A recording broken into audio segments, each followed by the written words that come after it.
E aí, pessoal, trazendo um pouco do entendimento de como que funciona a resposta imune, quando muita gente me perguntou por que a resposta imune das pessoas que tomaram vacina, ela é uma resposta imune que ela precisa da segunda dose. Não basta a primeira dose, se ela está me protegendo a 80% contra a hospitalização, não basta a primeira dose, eu preciso tomar a segunda.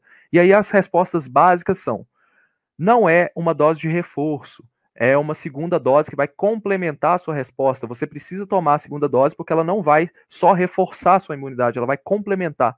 E o que eu estou mostrando aqui é basicamente isso. A gente tem as células B, que são as células que produzem anticorpos, se ligando ao vírus aqui, tá? Elas ativam. Você tem células B diferenciadas, que são plasmócitos, que vão produzir os anticorpos, tá? Primeiro, em primeiro caso, o IgM, depois o IgG, que vão neutralizar o vírus, tá? Mas não com tanta eficiência, não com tanta especificidade. E essas células são de curta vida, elas morrem rápido no seu corpo. E é por isso que a resposta inicial, ela pode durar pouco tempo. A gente está vendo que ela dura pelo menos 8 meses aí, porque existem outros tipos de células que vão produzir essa imunidade ao longo prazo. Então, são células de memória. Então, algumas pequenas quantidades de células na sua medula óssea, elas vão se formar células de longa vida, elas são plasmócitos de longa vida. Então, são plasmócitos que vão manter o seu nível de anticorpo praticamente constante, caindo bem lentamente, para que você tenha uma imunidade contra o vírus. Mas ele cai. A gente está vendo aqui que ele vai caindo, né? A gente sabe que essa resposta talvez não seja duradoura eternamente, mas a gente tem células ali que são células de longa vida produzindo esses anticorpos aos poucos. E a gente tem um subgrupo de células que são as células B de memória. Então essas células estão provavelmente se formando na COVID, tá? É, essas células B de memória, quando elas entram em contato de novo com o vírus, vejam a resposta de anticorpos. Então, muito mais rápido e muito mais forte. Isso é o que acontece quando você se infecta a primeira vez e quando você se infecta a segunda vez. Mas também acontece se você tiver tomado a primeira dose. Então, a gente viu isso em vários estudos mostrando a imunogenicidade dessas vacinas, tá? Você toma a primeira dose e a segunda dose, ela não é um reforço, ela é um complemento. Você precisa disso para produzir uma resposta mais robusta.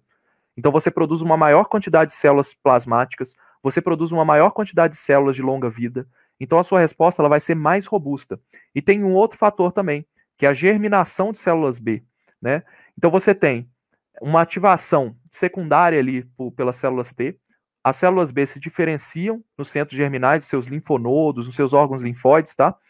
E elas vão ficando cada vez mais específicas para detectar o vírus e depois produzir anticorpos contra ele. E aos poucos o seu corpo vai produzindo resposta cada vez mais específica. Tem um processo que é a mutação somática, uma mutação programada dessas células B, que vão mutando naturalmente de forma programada até elas encontrarem um anticorpo mais forte contra aquele vírus que te infectou. Se você tiver um segundo contato, essa resposta vai ser ainda melhor. Então você vai produzir células B de memória e células plasmáticas, tá? Isso aqui, pessoal, não sei se acontece em todas as vacinas, isso aqui é o básico da imunologia. Na verdade, não é o básico, é um pouco mais aprofundado, mas explicando de forma simples para vocês, é o seguinte: você que teve contato com o vírus uma vez e tomou uma segunda dose da vacina e estava produzindo uma resposta, ou seja, você não é imunossuprimido, você vai ter uma imunidade robusta. Se você tomar a vacina da segunda dose, mesmo já tendo sido infectado, a sua imunidade vai ser ainda mais robusta.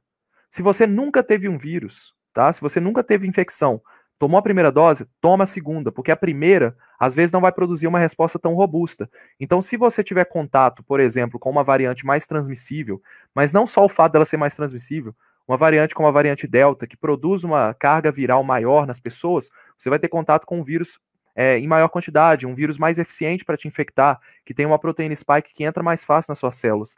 Então, isso pode explicar por que a primeira dose talvez não seja suficiente para barrar o avanço da Delta. Então, por isso que a gente precisa de mais gente vacinada com as duas doses, ok?